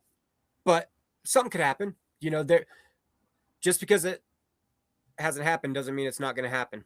I'm a little bit of a believer in orbs, but not the ghost orbs that Alec is catching. I'm more along the lines of the tiny orbs you see associated with UFO sightings. Okay, so and I can see those little balls of energy maybe being a communication device. Oh, okay, so with that, when you see people like the orbs, that somebody will take a video of a blue or green orb that's kind of looks liquid, you know, pulsating in on itself. Yes, I can see that Yeah. from a UFO because their technology is so advanced anyway. Yeah. But I'm not going to say I believe that orb is the one making these intricate crop circles. But at the same time, I'm not going to say that's not what's happening. Right.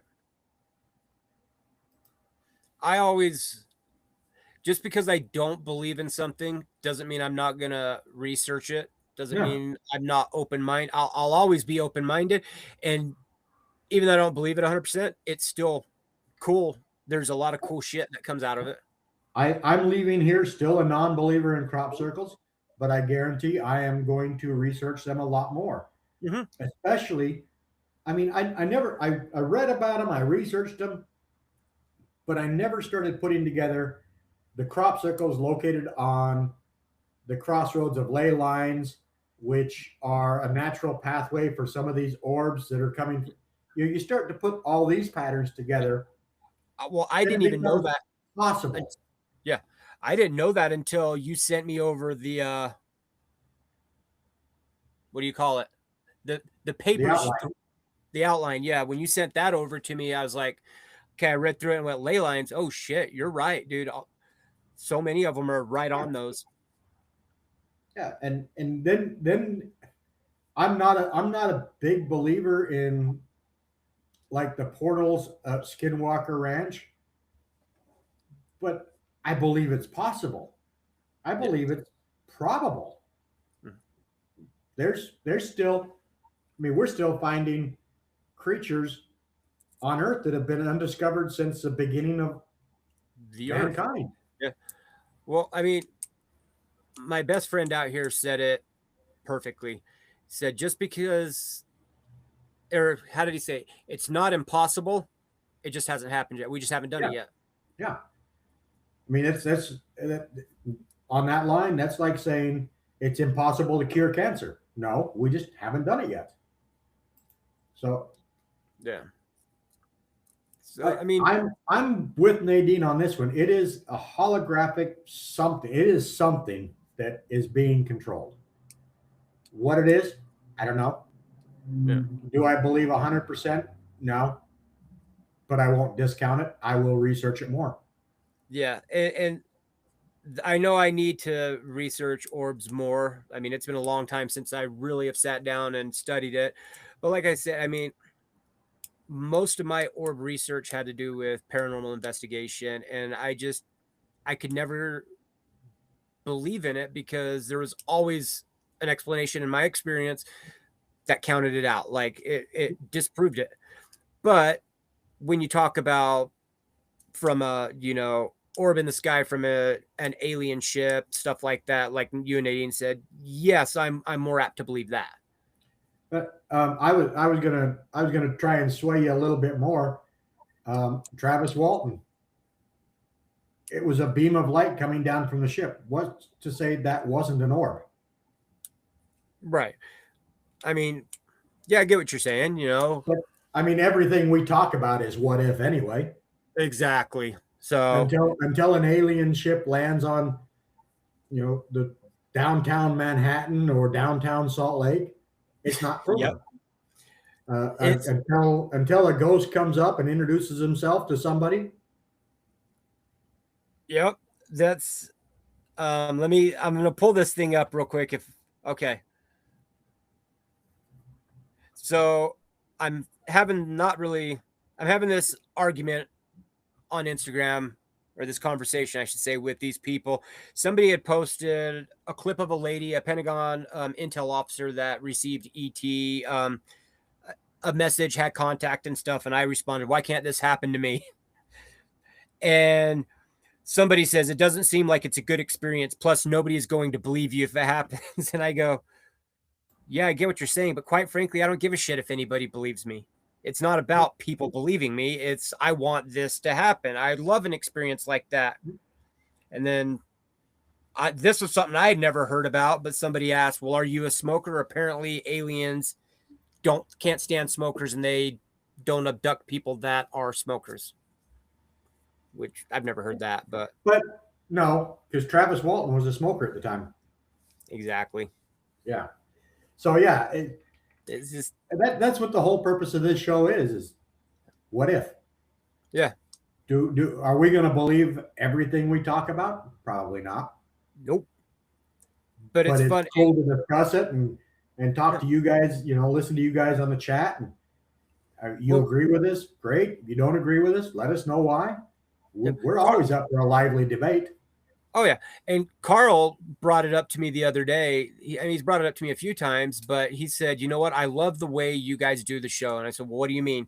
He goes, "Most shows, when you listen to them, doesn't matter the topic, but especially when it comes to stuff like this, whoever the presenter is, spends all their time trying to convince you it's real or trying to convince you it's bullshit." And he goes, "But you guys, you get on there and you say, here's what this is about.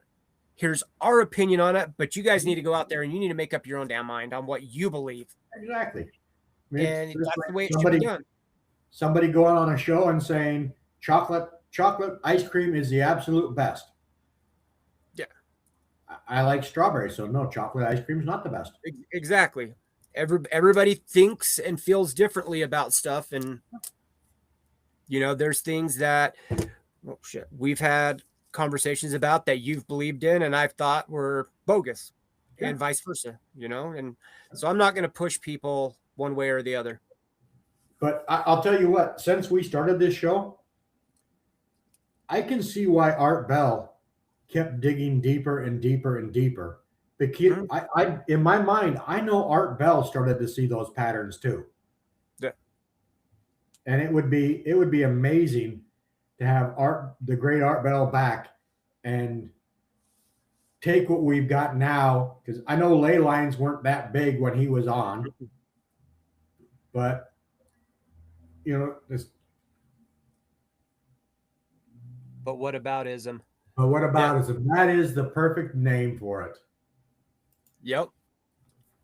Yeah, just I don't know. I get what you're saying.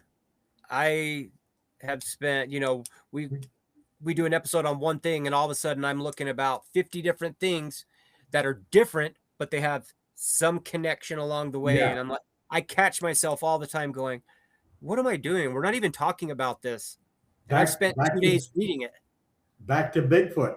I mean, I know you went in a non-believer, you left a non-believer, but at the end when he started talking about Bigfoot and the UFOs, all of a sudden you went, "Hey, now you got my attention now."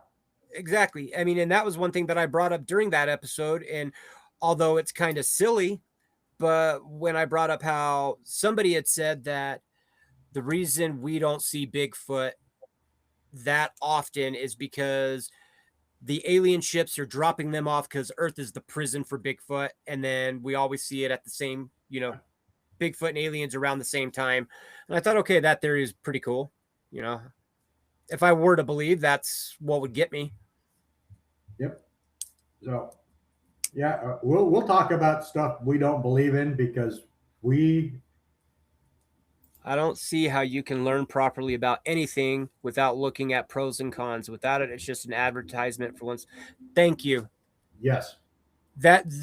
I'm not going to bring the specific example up, but so many people go into things just one-sided with what they are interested in, and they don't look at any other side of it. And so all the information they get is from the one side. I look at everything so that I can make an informed decision on whether or not I like something, believe in it. So that's perfectly said, Nadine. And that's the one reason I'm a fan of Art Bell and I wasn't a fan of George Norrie. At the end, George Norrie would try and convince you his side was right. If he didn't believe the guest, George Norrie's right. Yeah, Art Bell, you could tell when he didn't agree, but he would still let them present their case. Yeah. He wouldn't argue it too much. Yeah. But at the end, he's like, I don't believe, and that's the end of it. Yeah. Yeah, I can't stand Norrie. I've never been able to. I never will. I don't like, oh, wow, I've never had that one before about Bigfoot. Oh, yeah. Lola, I wish I knew where I heard that from, because then I'd send it to you. But it was rather interesting. So if you can look into it, it's great. Nadine, yeah, I enjoy if I'm wrong about something, I'm not like a lot of people. I'll admit that I'm wrong. Oh crap, you proved me wrong. Great. Now I don't feel stupid. Now I know. Excuse me. I'm got a cough drop in right now, and it's starting to go down the wrong way. Yeah. I really dislike that style of interviewing. Trying to trash a guest is silly. Absolutely. Exactly. Like when Jay was on, I absolutely loved his presentation. I mean, that guy went. He put on a did great a presentation. phenomenal, fantastic, presentation. Do I believe him? No, and he knew it. But I'm gonna let him say what he has to say, and I'll go, oh, okay, I can see that. I don't believe that, but great. Let them do what they need to do. Yeah. Yep. So I think we're both leaving here non-believers, but wanting more research. Yeah, I will definitely continue to research it more. Yeah, I will as well. And I guess we got two things before we sign off for the night. And the first is, Mike, what's next week's episode? You're cutting out. What's next week's episode? Okay. Let me pop down here. So January 23rd, next week, we'll do the Philadelphia experiment. We haven't done that. All right, Philadelphia experiment it is, and we're not going to get off track and go full Montauk. We're not going to get off track, and we're going to focus on the Philadelphia experiment. Nothing else, just Philadelphia experiment. But with that being said, it's going to lead to another episode that you and I have already talked about someone in particular that that will cover three different topics in one, three topics that we've already discussed, but that involve one person. Yep. But yeah, we've talked about the time travel. We've talked about Montauk. Now we're going to talk about the Philadelphia experiment. And when we get to the next one, that will tie all three of those into what we're going to talk about. Exactly. So that's one of our news things. Do you want to say the next one, or would you want me to say it? I got it. Okay. We enjoy doing this on a weekly basis, but we feel we're doing a disservice to you guys because 1 week with life and jobs and everything else going on, we don't get a chance to research as much. So we're looking at doing a live every other week.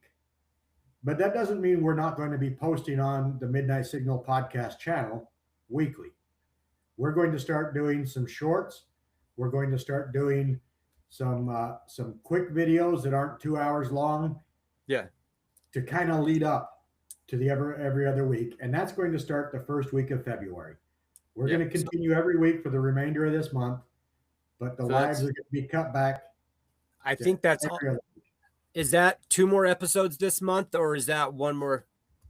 Let me find out. Because next week is the 23rd, so that should be 23rd. So 2 more weeks. We'll do the 23rd, the 30th, the 6th, and then we'll skip a week. So the first week of February, we'll do an episode, skip the next week, and then do the live the next week. So 3 in a row live, and then start. Okay. And then I'm sorry, not start, then a break. Yeah. Yes, Colin, it does. And Steve said it right. I don't have a traditional job like a lot of people, and I do everything from home. So I do have time, but I also have kids, other work I'm doing, the family, everything all tied into one. You said it right, Steve. It's a disservice to everybody. I mean, the 5 alien abductions, we missed a ton on Betty and Barney Hill because we didn't have time to research. Yeah.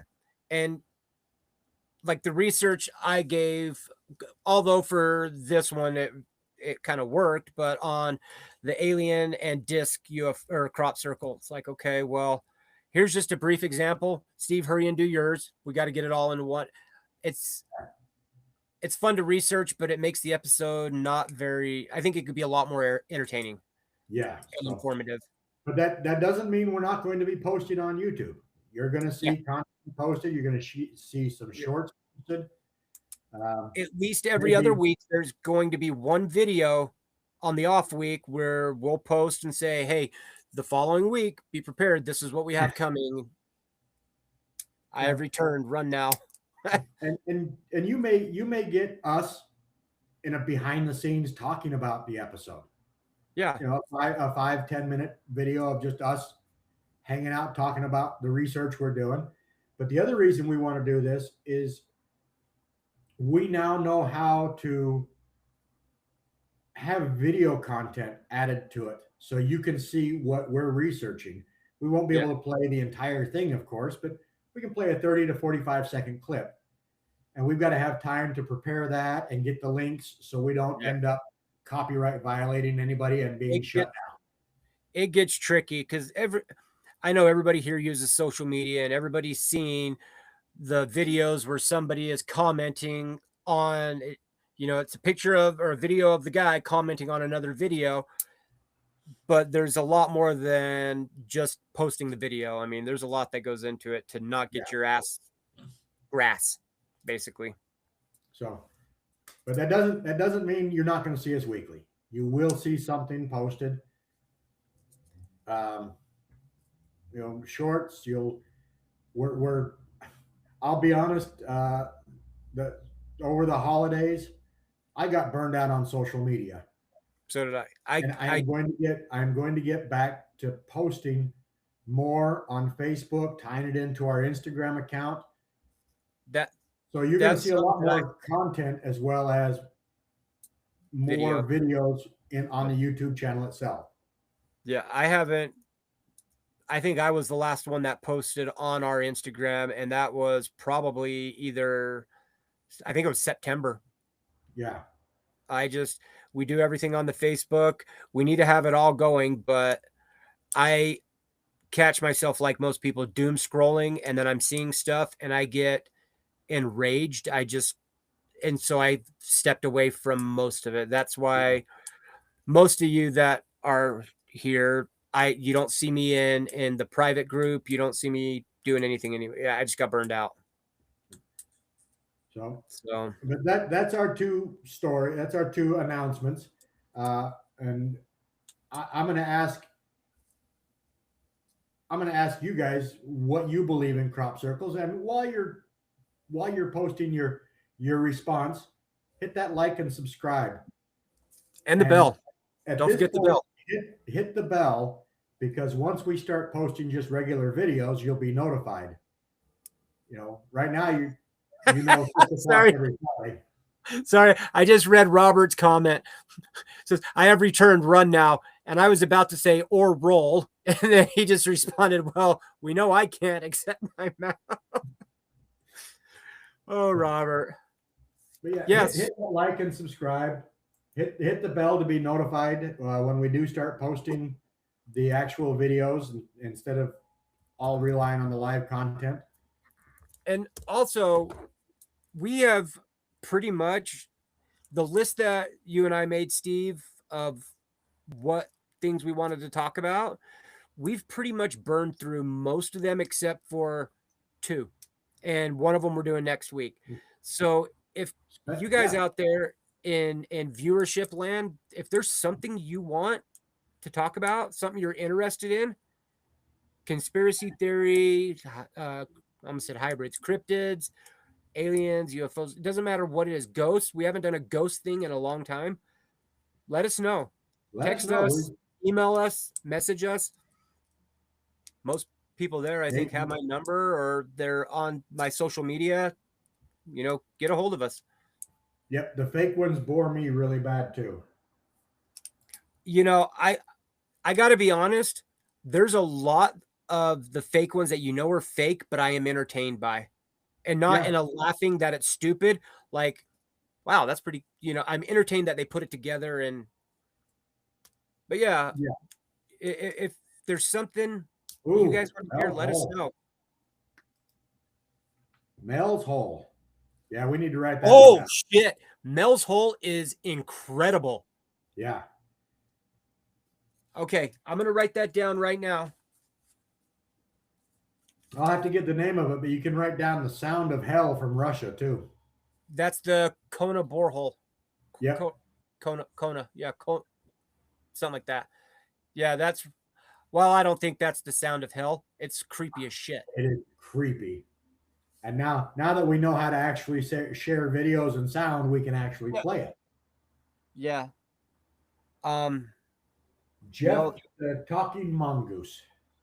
Oh, I still have that on here, Nadine. That's the one from Ireland, if I'm not mistaken. Am I right? Is that right? It's the one from Ireland? Or is that the one from your neck of the woods? I have it written down. I know that. And I think you did it. You were the very first one when we set up that email, Nadine. Within 2 minutes of it being set up, you emailed me that, and I got it written down, but I forgot about it. Yep, Geoff the talking mongoose. Oh, and I'm sorry, there is one. The Certifiles. I've never heard of that one.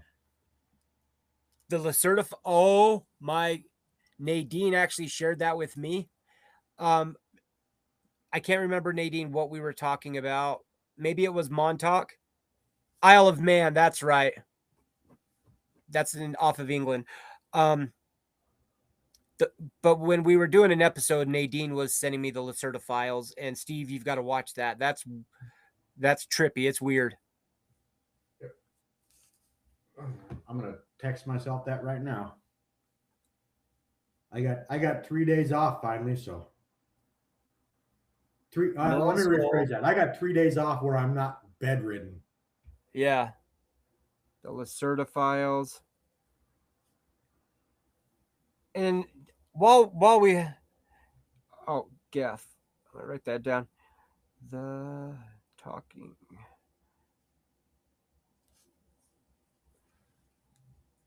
I mean, I also thought, Steve, that, and maybe you'll agree, we always do something that from what we have written down, things that we've wanted to talk about, but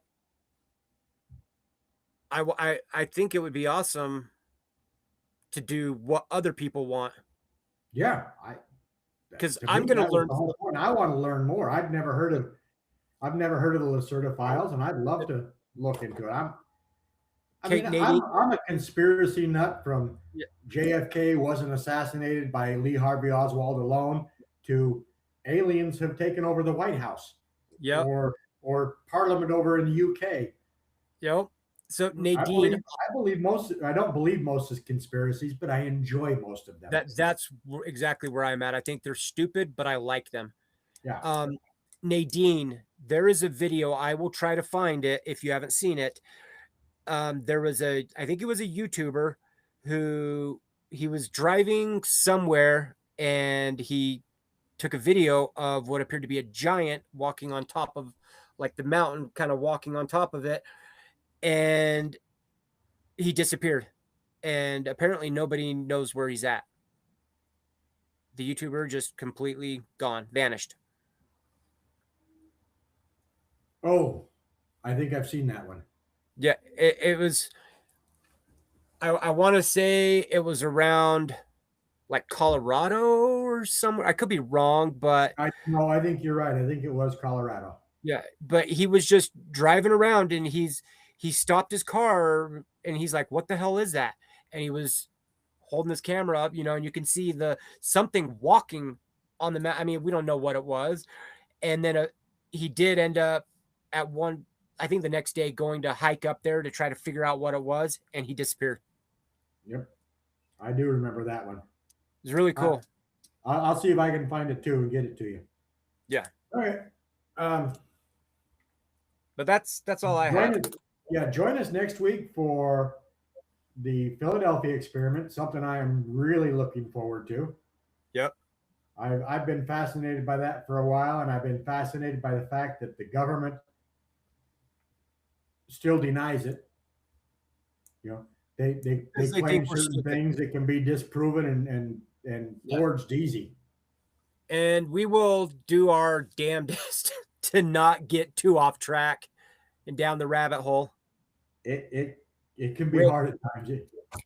I know. Let me pull up something just on my phone real quick because I'm gonna.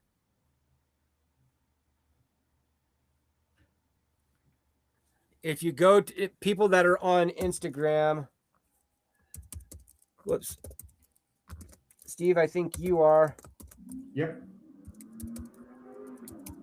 This is how their name is spelled, just like this, or it's. Whoops, wrong one. D-O. Let's see. Like that is their like screen name, but Nadine, I know you'll like that. Their channel has so many weird conspiracies and just weird things on it. So, but yeah, that's Alien Mike. If you got anything else? No, that's all I had. Steve, Sergeant Shenanigator. I got nothing else except a mind full of cool ideas and Yep.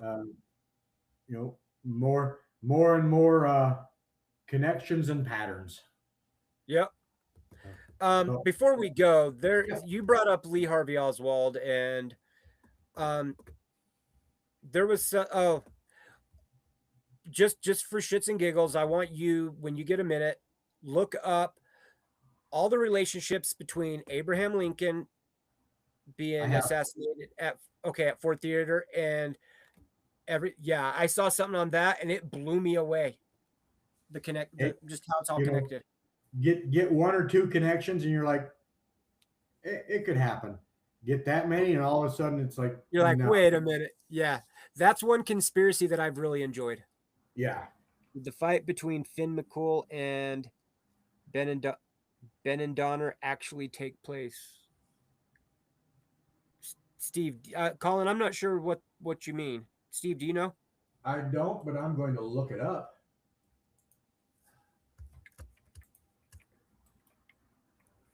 Finn McCool. Come on, computer. When I think of and I know it's not, but Finn McCool, I think of Dropkick. I'm liking this.